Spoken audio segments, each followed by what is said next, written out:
Shalom, partners and friends. We are so excited to welcome you to Israel Justice Night. We greet you from Jerusalem, where it is currently the middle of the night. You can see all the lights of Jerusalem behind us. We were hoping to do this in person, but we are so grateful for technology that allows us to be together. So you may be asking, what is Israel Justice Night? It is a time where together we share our hearts and passion, joining God's promises to bring justice to Israel and her people. Isaiah 33:5 says, "The Lord is exalted, for he dwells on high. He will fill Zion with justice and righteousness." Amen. Let us present ourselves. I'm Lydia Morgan, JIJ's Chief Operations Officer, and with me is Flavia Sivald, our CEO. Thank you for joining us this evening to stand with Israel. We know that you care so much. We prepare highlights of the impact that you're making in the Holy Land. Israel Justice Night is JIJ's annual fundraiser, and in addition to showing you your impact, we are holding a silent auction. We have selected special items, which some of you have already bid on, and we encourage everyone to quickly register and get your bids in. We are counting on you. Stay with us as we feature our main projects and moving testimonials directly from the field. Let us begin with a short introduction to the scope of our work.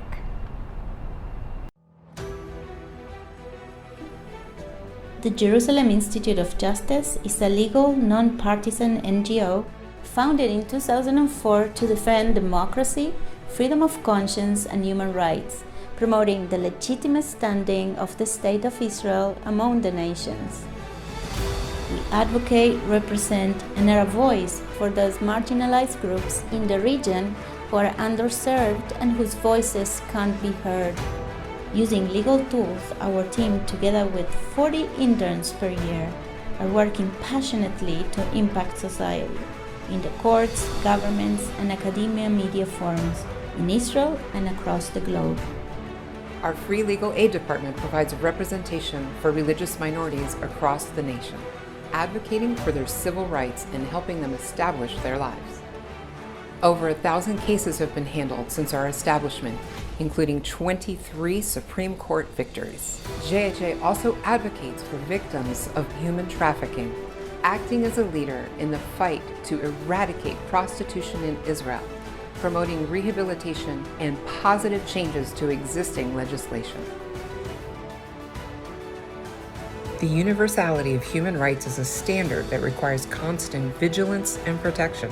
Our international law and public diplomacy department dedicates thousands of hours a year to create awareness and policy changes with the goal of positively impacting the lives of those living in oppression. JIJ has impacted over 10 million lives. However, the defense of minorities and the uncovering of human rights abuses continue to date, making the fight for justice ongoing. We ask that you support us in our efforts to advance peace in the Holy Land. As you can see, we understand the importance of a Jewish homeland and its position in the Middle East. We also feel the pain of our neighbors subjected to the tyrannical whims of their leaders. With all of the disinformation out there, it is imperative that as advocates for Israel, we take a clear stand for justice and truth. We're going to take the next few minutes to delve a bit deeper and to hear from Advocate Uri Murad as he highlights our efforts that promote the state of Israel in the global arena. At JIJ, we combat the boycott, divestment, and sanctions movement against Israel, and we promote projects to educate future influencers. I am Advocate Uri Murad, Director of JIJ's International Law and Public Diplomacy Department. Through the utilization of our legal and advocacy tools, we strive to uphold human rights in the Middle East and safeguard the legitimate standing of the State of Israel among the nations. In order to further peace and democracy across the region, our work targets perpetrators of human rights violations that have thus far enjoyed impunity.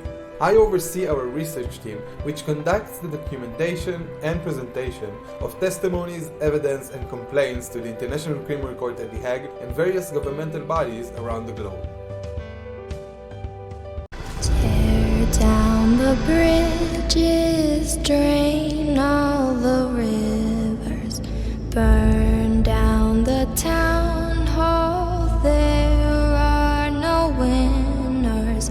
Reload the weapons, sharpen the scissors, cut off the fetters, pull all the triggers.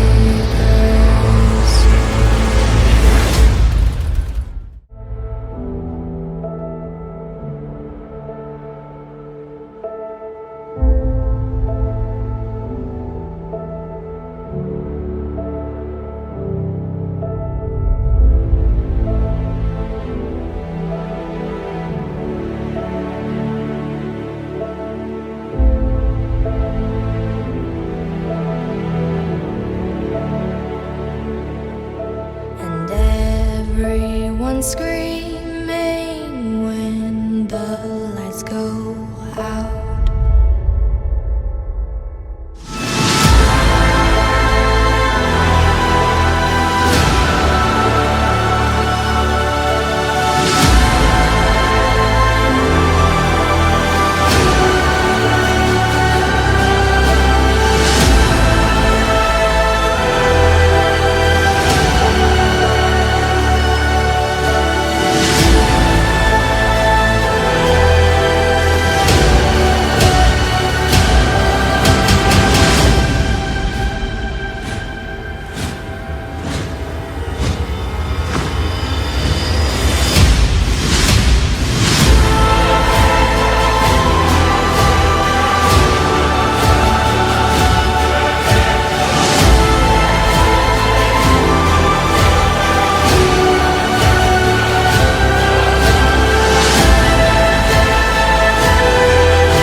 I'm glad to be a part of an organization who is actively fighting anti-Semitism, BDS, and is promoting human rights in the Middle East. It gives me great joy to work with a team that is passionate about bringing justice to the land. My name is Miriam. I'm from Germany. I'm studying law. I am interning for 2 months at JIJ. My name is Emanuela. I come from Italy and I'm an intern in JIJ. I'm Asher from Canada. I recently graduated law school. Hi, I'm Miroslav. I research the United Nations Convention Against Torture. I'm working on a communication to the International Criminal Court. I really like to have the opportunity to add a voice that is somewhat different. It's an amazing experience because it put in practice what I studied for many years. Hi, I'm Karen. I like working here at JIJ because as much as we care about each other, we care about other people's needs in the Israeli society. I enjoy sharing JIJ's work on social media, on Facebook, Instagram, YouTube, Twitter. Follow us there and share with your friends. No matter how you feel about the United Nations, it's the one place on planet Earth where nations get together and attempt to speak with one voice. That's why their resolutions can make a big difference. So when people all around the world see that approximately 40% of the UN Human Rights Council resolutions were against just one country, most of us would assume that country must be a really bad place. Perhaps ruled by, say, a genocidal dictator who kills his own people, or maybe a tyrant continually threatening to annihilate another country. But actually, the country that has been condemned more times than every repressive country on Earth combined is a democracy. The only viable democracy in the Middle East, Israel. And with these repeated resolutions against Israel, it's easy to see why so many in the international community perceive Israel as a major cause of world problems. But are all these resolutions really justified? Because whether or not you agree with how Israel is handling its many challenges, when you do a basic comparison, like the number of deaths Israel is responsible for with the number of condemnations they've received, and then make that same comparison with other countries, it paints a surprising picture of a possible double standard. What could explain the enormous imbalance? Quick history lesson. In 1975, Cuba needed to gather support in order to take down the biggest democratic superpower dominating the global schoolyard, the United States. Seeing how the UN was mostly controlled by the democratic superpowers, Cuba, along with other communist nations, finally found a way to even the playing field, because it just so happened that, at the same time, a number of Muslim countries were looking for new, creative ways to gang up on Israel.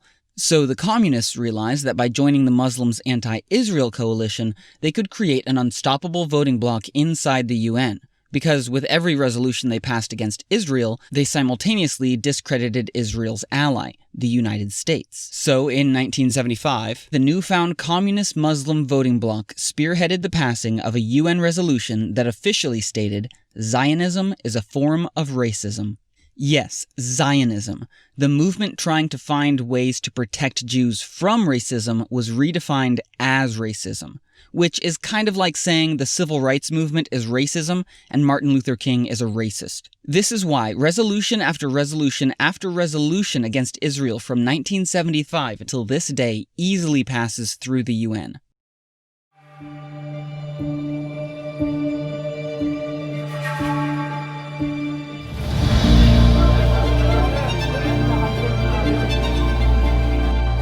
Have you heard the propaganda and lies of the BDS movement? The boycott, divestment, and sanctions movement calls for various forms of boycott campaigns against the State of Israel. This toxic movement operates in the name of Palestinian human rights, but in reality, it harms those it claims to help.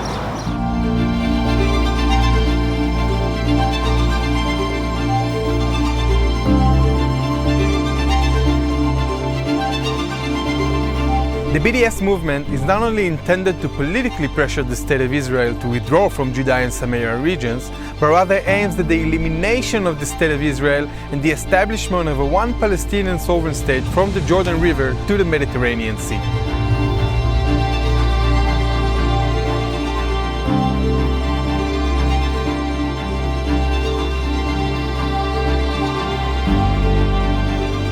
BDS leaders maintain ties to terrorist operatives, even until today. So learn the critical facts and defend Israel from the most slanderous accusations made by the BDS movement. Because the most powerful weapon we have is the truth. In the previous section, you saw how important it is to advocate for Israel and educate for justice. There is no just society when there continues to be women, men, and children trapped in the slavery of the sex trafficking, which is a reprehensible phenomenon, not only in Israel, but worldwide. JIJ's Project Noah addresses the abuses of human rights and is successfully setting the foundation for legislative change and working with the Israeli government to create long-term rehabilitation. Today we ask for your generosity to help us save more lives. Please join our silent auction right now and bid on your favorite items. You can also donate directly to this vital project by clicking on the donate button on the landing page. We are now going to take a few moments to hear from Shuli Mualem, a member of the Israeli parliament, and we will meet Yedida, one of our interns. We are so proud of Yedida, and we want to show you how JIJ empowers and encourages our students to present their research at the highest levels of government. Together, we are changing society. החוק להפללת לקוחות זנות אומר אמירה ערכית. מדינת ישראל מתנגדת לניצול, ניצול של נשים, ניצול של גברים וניצול של נערים ונערות. מבחינתנו זנות מנוגדת לכל ערך שמישהו מאיתנו מאמין בו. ערך יהודי, ערך דמוקרטי, ערך מוסרי, ערך אנושי הכי בסיסי. אני מבקשת להגיד 3 דברים על זנות. אין בחירה בזנות. אף אישה לא בוחרת בזנות. אל זנות מסלילים החיים, חיים של גילוי עריות, חיים של תקיפות מיניות, חיים של מציאות כלכלית בלתי אפשרית. דבר שני, הליכה לזונות הוא לא דבר נורמטיבי. עשייה של מסיבות רווקים עם זונה, זה לא נורמלי, זה לא נורמטיבי. אתה לא יכול לעשות מסיבת רווקים ומחר להתחתן בחתונה עם אנשים רגילים, כי אתה כבר לא שם. להביא חיילים במסיבת גיוס לזונות, זה דבר לא נורמטיבי. להביא נער בתהליך התבגרות לזונה, זה בטח ובטח לא נורמטיבי. מבחינתנו, יש פה שילוב כוחות, שילוב של משרדי ממשלה, משרד המשפטים, משרד הרווחה, משרד האוצר, משרד החינוך ומשרד הבריאות, חברות וחברי כנסת שמובילים את זה, וארגונים, הקואליציה שעוסקת בסחר בנשים וזנות, מכון ירושלים לצדק, קואליציית הארגונים הדתיים, כל זה כדי לשלב כוחות לאמירה הברורה. זנות היא לא משהו שמדינת ישראל מסכימה שיהיה במרחב הציבורי או הפרטי שלה. My name is JIJ Jacobs. I am 21. I am currently studying law and international relations at the Hebrew University in Jerusalem. I'm starting my third year. Previously, I did my national service in the Ministry of Justice and the Department Against Human Trafficking and got acquainted with the work JIJ does in regards to human trafficking. And so I thought over the summer break it would be a nice place to volunteer and sort of deal with these issues again. I think I've learned a lot about the ability to create a productive and helpful work environment and how much that can be important to the final product of your work. My project came in light of a recent district court decision in Tel Aviv banning the use of strip clubs. The decision stated that strip clubs are inherently degrading towards women, and in light of that, should not be allowed as a legitimate form of entertainment in Israel. My project dealt with considering what actually goes on in strip clubs and looking into the very artificial distinction we have created between brothels and strip clubs. The treatment that women receive in strip clubs doesn't actually differ that much from the treatment they receive in brothels. And therefore, the only real distinction we have is in the way society treats it. Whereas strip clubs are acceptable form of bachelor parties, drafting parties, and generally accepted form of entertainment, brothels are not. And so what I did in this research is look into different legal bases in the Israeli legal system on which we can base the ban on strip clubs, looking into the right of people to dignity, to equality. I looked into international law and how it relates to women in strip clubs, and I considered the Icelandic model, which bans the use of strip clubs, and whether or not we can enforce it here in Israel. אז קוראים לי JIJ Jacobs, אני באמת עשיתי התמחות במכון ירושלים לצדק בנושא של מועדוני חשפנות בחודשים האחרונים. המסקנה המרכזית בעצם מהמחקר שעשיתי הייתה המלצה על יישום המודל האיסלנדי. אז קודם כל המצב החוקי כיום בארץ הוא לא ברור, אין הגדרה ברורה למהו מועדון חשפנות, תחת איזה תנאים הוא יכול לעבוד, וההסדרה היא פשוט לא ברורה. מה שזה יוצר זה הסדרה ספורדית. יש לנו מוניציפליות מסוימות שמאפשרות את הפעילות של מועדוני חשפנות ואחרות שאוסרות עליהם.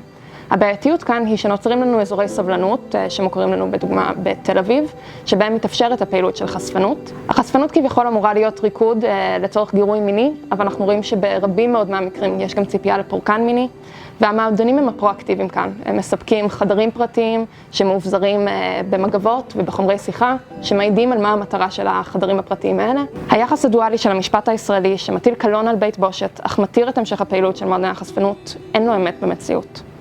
אבל גם אם נפעל תחת ההנחה שלא מתבצעת שם זנות, הפעילות של מועדוני החשפנות היא לא לגיטימית, וזוהי הכשרה של שרץ. כל המועדונים האלה מבוססים על החפצה של נשים וניצול של נשים.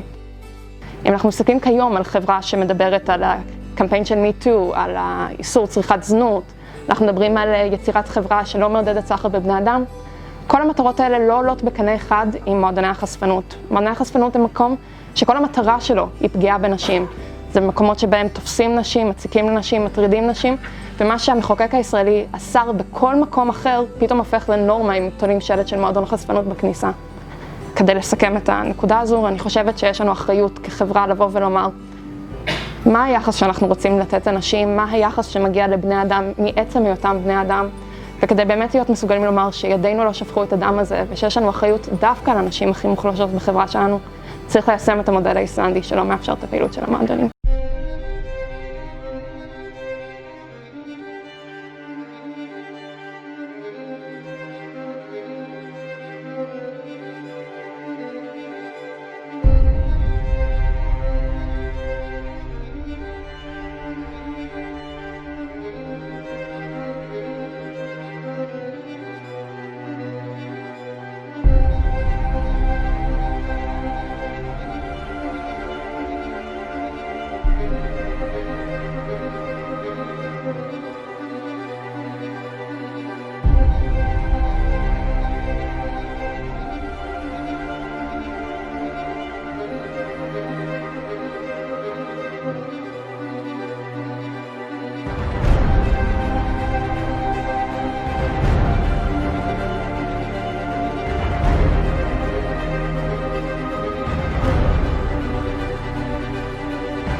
We are humbled by God's blessing on JIJ and the favor He has given our small organization to make such a huge difference by passing legislation that criminalizes the purchase of sex and makes lap dancing illegal.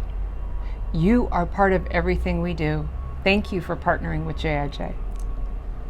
Let's continue with a look at our free legal aid department and how together we are protecting freedom of religion in Israel. I am Advocate Rotem Ben Simchon and the Director of the Legal Department at JIJ.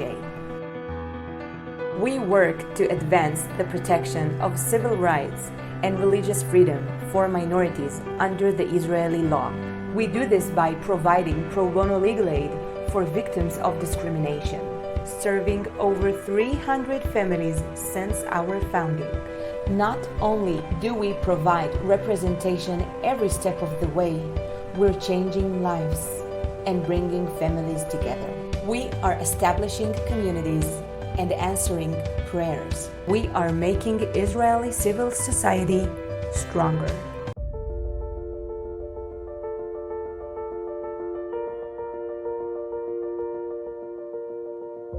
Deuteronomy 16:20 says, "Justice and only justice you shall pursue, that you may live and possess the land which the Lord your God is giving you." At JIJ, we care for people, we pursue justice, and the law is our tool. In the past 16 years of serving the community, we have been fulfilling dreams, reuniting families, building communities, and safeguarding freedom of religion and conscience in Israel.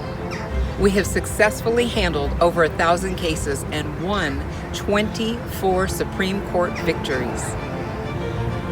Each of these numbers represents a name, a face, a story of families reunited, dreams fulfilled, and prayers answered. Hello, my name is Katya.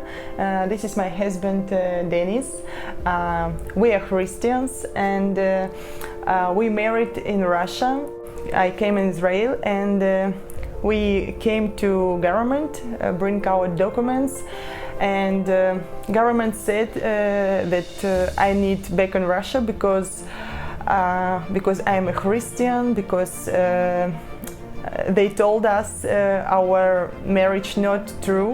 We came to one organization, JIJ, and they start help us, and I need back in Russia, and they work with the Denis.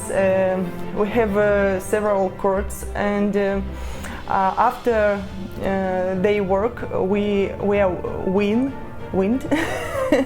And now I'm here in Israel. I could back and to be with my husband, and I want to say thanks so much for this organization, for these people, for Flavia, for Rotem, our lawyer.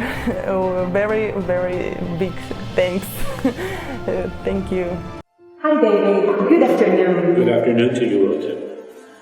I'd like to welcome you and everyone who's watching to Christchurch in Jerusalem, in the old city of Jerusalem, in fact. So thank you for this opportunity. I've been leading this congregation and this community for the last 12 years. And we as Christians, or believers, whatever term you like to use, we are a very, very tiny minority in this country. For example, there are close to 1 million people in Jerusalem. They are either Jews or Muslims. In the Christian community, maybe numbers 15,000 people. And throughout the state of Israel, I think there might be less than 200,000 Christians out of a population. I think Israel's getting close to 9 million, 8 million people, 9 million people, I'm not sure. But it just shows that we're a tiny, tiny minority. And like all minorities, we're unsure how to use the system, how to give our rights. The government bureaucracy here, for most people, they're not very sensitive to the needs of the Christian community, or they're ignorant, perhaps not on purpose, but again, we're such a tiny minority. So minorities everywhere around the world, including here in Israel, we are at a loss. Oftentimes we feel like we don't want to push, or we're hesitant to demand what the law actually entitles us to. So it really helps to have someone who's inside help us who are outside.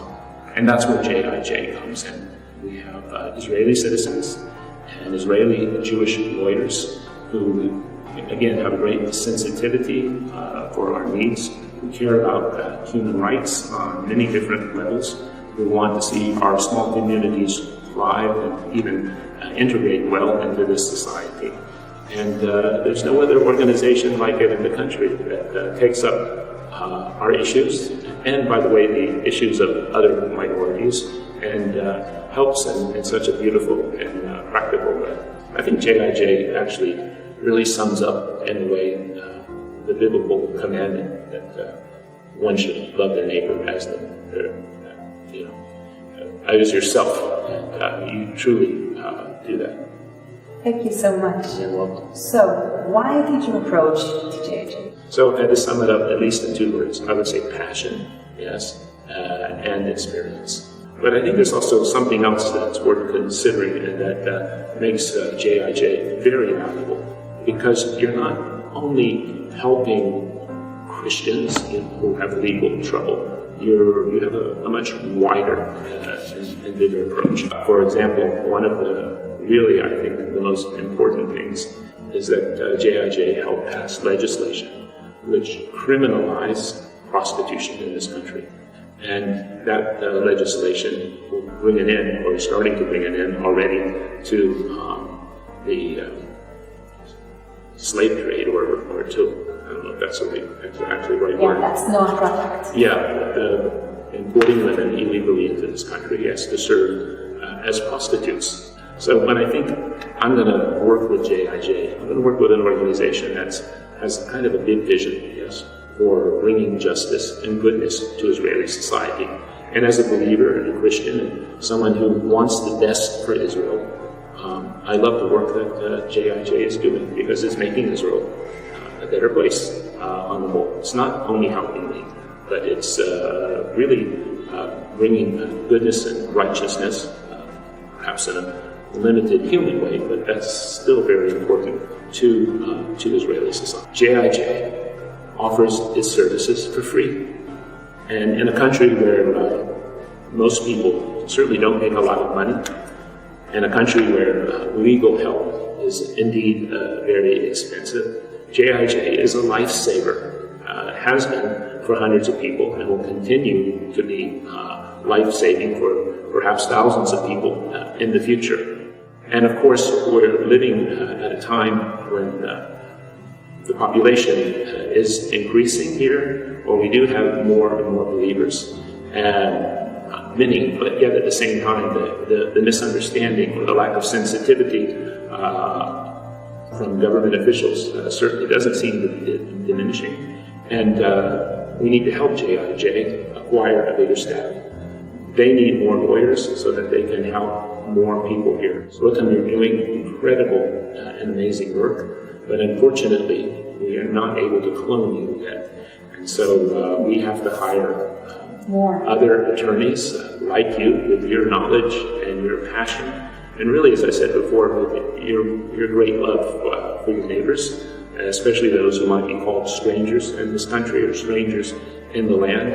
And if I can appeal to the donors or those watching this video, please consider giving generously to JIJ. They're a very effective organization, and your money is used as well spent as bringing good results. Thank you for the kind words, and thank you for talking to me and sharing it. You're welcome. Thank you for all the help that you've given people in our community. We will continue to do the best we can and provide the best legal aid, pro bono legal aid service that we can provide. Thank you.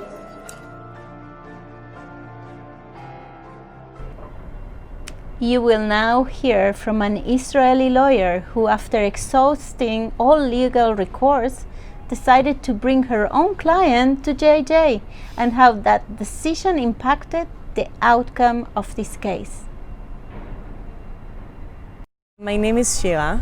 I'm a wife and a mother for one, for a lovely 2 years old, and also a lawyer here in Jerusalem. The client came to the office and I met her, and she described a very emotional story about being an Ethiopian, Falashmura. She lived with her family in Ethiopia and dreamed of coming to Israel. And after many years of living in camps and Araim, non-permanent, temporary places, she finally got the permission and made Aliyah along with her family.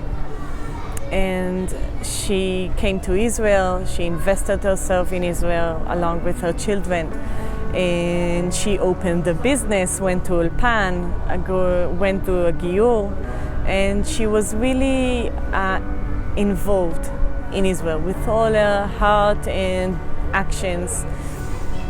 She was a citizen, of course, made Aliyah, so it was very surprising, I think, that one day she went for errands in the Ministry of Interior, and instead of doing what she asked, I think it was a passport thing, maybe, instead of this they just took her ID, and suddenly, without any warrant, they just replaced her citizenship with temporary residency.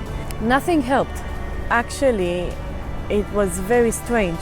No one would give me any answers about her case, and no one would reply why they would do that. And it was just a wall. It was very exceptional, very strange. And the more actions I did, the less chances I felt was for her case, because no one answered me, and her funds for this case was getting low, actually were non-existent at the time. And it was getting חסר תקווה. There was no hope. After realizing that I can no longer help to the client, I decided to take the case to JIJ. I worked with JIJ before, and I knew that they have the expertise, they have the passion and the motivation to help clients exactly like my client, because they give free legal aid, and they have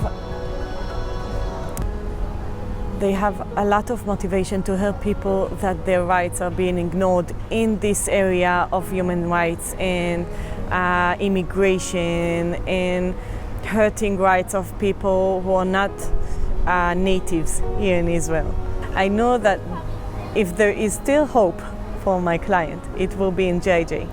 Without free legal aids, my client would now be a resident with less rights, with less hope, with less trust in the system. The free legal aid just gave her life back, literally. So after JIJ accepted the case for me, happily, I must say, they just did miracles. This is what I have to say, actually, because I tried everything, but they had a fresh point of view. It just did it, because they succeeded when everybody fails, because Jerusalem Institution of Justice just took the case and invest their whole force into it. The legal department and the head of the Jerusalem Institution of Justice, everyone just came by and invested everything in this case. This is not happening in other offices and law firms and regular law firms. You can see how you must have a non-profit organization as JIJ in society. Otherwise, people's rights and the most low and poor and weak people in society will be avoided, will get hurt. And I think we're lucky to have an organization as JIJ in our society to help them and deal with what no other firm will do.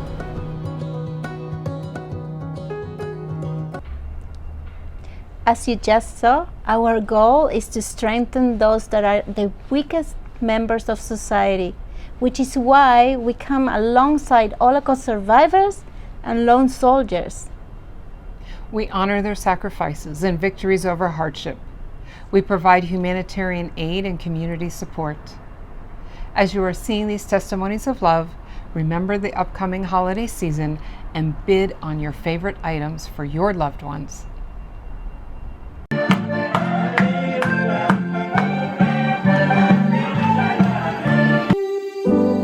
It's really important for JIJ to help Holocaust survivors because there are only approximately 150,000 left in the state of Israel. Their average age is 88, and they, of course, are dying every year. Soon there will be no one left to give first-hand accounts of the past. It's really important that we remember the Holocaust. It's important that we honor these precious lives, and it's important for us to provide comfort for them while they are still with us. In addition to providing blankets, warm gears and clothes, we also have fun events together and promote cultural activities so we all can learn from each other and really share.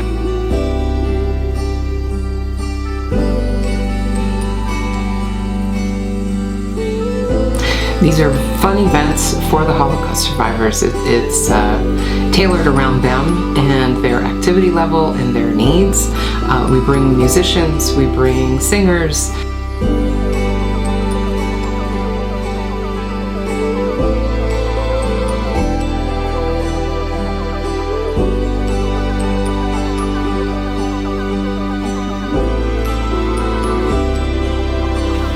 In order to reach the Holocaust survivors in the most need, we work with social services, Israeli social services, and with several other NGOs.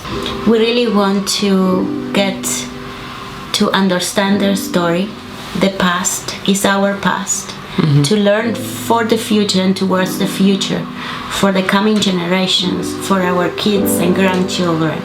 And we want to also give the opportunity to our interns that are the youngest generation to get a chance to interact and meet these wonderful people that had such a special life with suffering and happiness both.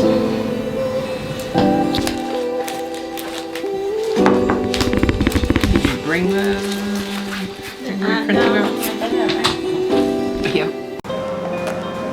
חג שמח ושנה טובה לכולם. ואנחנו פה בזכות מכון ירושלים לצדק, שחלק מהפעילות השנתית שלו מסייע לחיילים בודדים ומקיים את הערב הנפלא הזה והיוצא דופן הזה לזכות החיילים. ארוחת ערב נהדרת ומתנות וחוויה שמבחינתנו היא סופר חשובה. וכולי תקווה שהחיילים ייהנו ושיהיה להם ערב מהנה, חג שמח, שנה טובה לכולם. תודה. Right now, there is an average of 6,300 lone soldiers serving in the Israel Defense Forces. After a long week at the army, serving the state of Israel, these lone soldiers have no home to go back to, no family, no money to buy food for Shabbat dinner. The Jerusalem Institute of Justice is helping these lone soldiers in their daily struggles. מכון ירושלים לצדק עזר לי להרגיש שוב מהי משפחה. הידע שהם נותנים לי והעזרה הנפשית והגופנית שאני מקבל מהם הם משהו שאי אפשר למדוד. JIJ דואגים לנו לארוחות חמות בשישי, לאוכל בסופי שבוע, לחגיגות משותפות בחגים, ואפילו למוצרי חשמל, בגדים ופעילויות מענות יחד. כמו משפחה.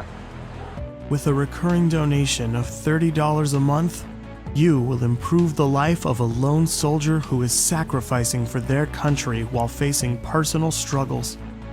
Thank you, and God bless you for showing you care about the state of Israel and its soldiers. Your small gesture will change lives and make Israel stronger.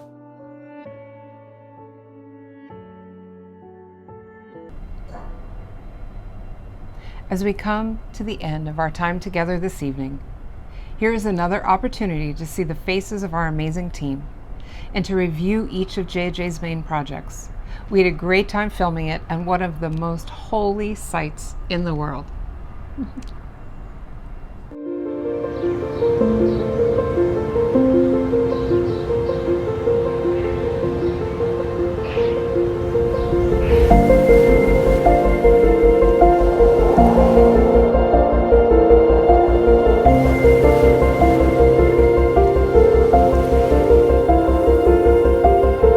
Israel, the only homeland for the Jewish people, has the power to reinforce tolerance, truth, ethics, and morality by infusing its democratic values throughout the justice system, which in turn strengthens the fiber of the nation.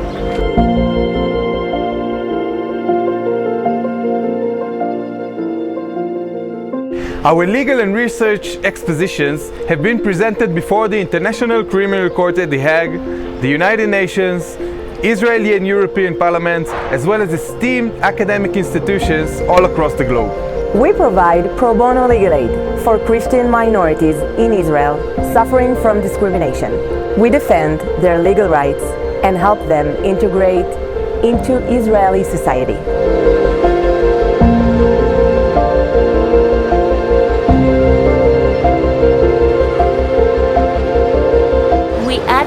For victims of prostitution and human trafficking by changing legislation, providing humanitarian aid, and securing opportunities for rehabilitation.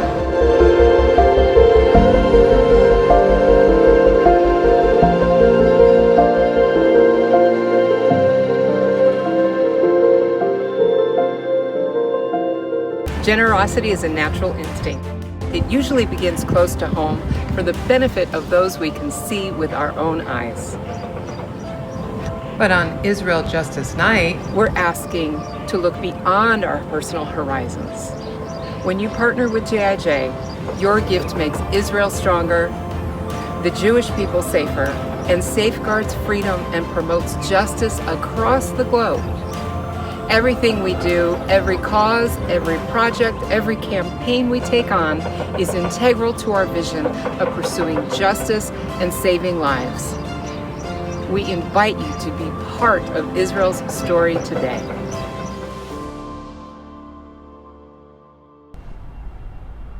Micah 6:8 reads, "He has told you, O man, what is good. And what does the Lord require of you? but to do justice, to love kindness, and to walk humbly with your God.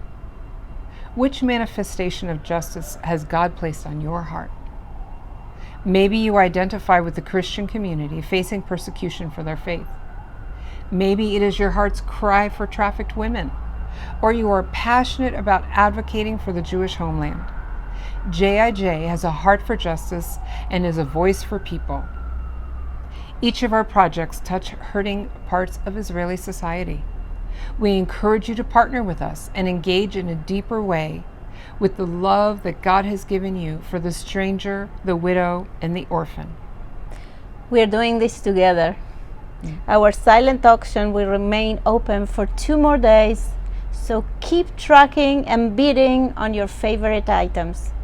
There is also the options to partner by donating directly to JJ and blessing those we served together. It was an honor to spend this time with you. Until we meet again, blessings from Jerusalem. Lydia and Flavia on behalf of the JIJ team. Good night and shalom from Jerusalem. Good night. Good night. Israel has the most museums per capita in the world. You can have 4 totally different landscapes in 2 hours of driving. Woke up late? Don't worry, you still have many hours of sun. Israel is the startup nation of the world. You can sit on a bus next to a Jewish Orthodox, a woman with a hijab, and a priest. Israel has 137 beaches. You can say hi to a total stranger on the street and be greeted like a long-lost friend. Israeli wine is superb. You don't have to wait for sales. You can bargain the price at any time of the year. Israeli people have a great sense of humor. In one day, you can have breakfast in the vibrant city of Tel Aviv, lunch in the peaceful desert, and still be on time to watch the sunset on the Mount of Olives. Israel is the only country that revived an unspoken language. Shalom. Sitting in a cafe, you can hear conversation about the weather in Russian, fashion in Italian, and politics in French. Hummus is not a dip, it's a whole meal. The weekend starts on Thursday night. Every week there is a different kind of festival going on. If you're up to it, you can run from west to east in under 2 hours. You can dance to trance music on the street with religious Jews. It has 9 UNESCO heritage sites. Israel is really pet-friendly. Need something? Don't worry. They will create an app for us. Thanks to Israeli technology, I can break up with my boyfriend through voicemail. Let's break up, guy. You can never stop discovering the different faces of Jerusalem. Israel is the leading exporter of cut diamonds in the world. Most of the day you will have a clear blue sky. Afraid of a boring date? Speed dating is the Israeli solution. Golda Meir was the 3rd woman to lead a country in the modern world. Visit the desert in spring, and instead of a dry wasteland, you see green, flowery hillsides. You can drive through the entire country without losing your favorite radio station. You can float in the Dead Sea. 40 minutes from the holy sites of Jerusalem to the wild parties of Tel Aviv. Traffic not included. There are over 100 sushi restaurants in Tel Aviv. Woohoo! Israel has a special holiday where everybody plants new trees. So the typical breakfast in Israel is a Greek salad, Turkish coffee, and a French toast with an Israeli bill. Israelis love to celebrate life. In Israel, you can do a song of people honking in the street.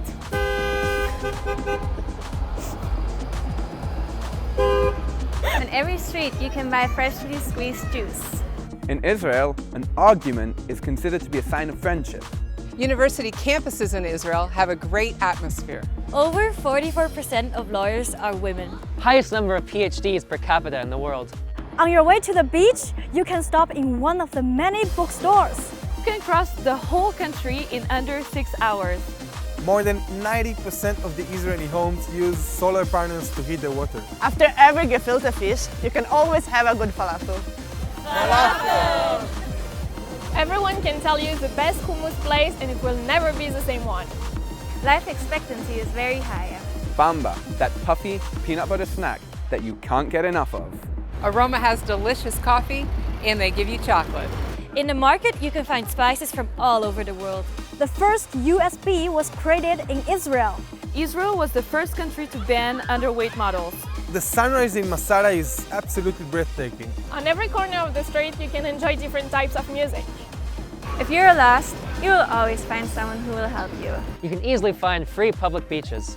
Did you know Israel is the leading country in the desalination of water? Monet Van Gogh de Chagall, all in one place. Wherever you are, take your swimming suit with you because in 40-minute stops, you'll be at the beach. Israel has the most orchestras per capita. Israel is the country with the third most companies traded on NASDAQ. Highest number of women entrepreneurs per capita.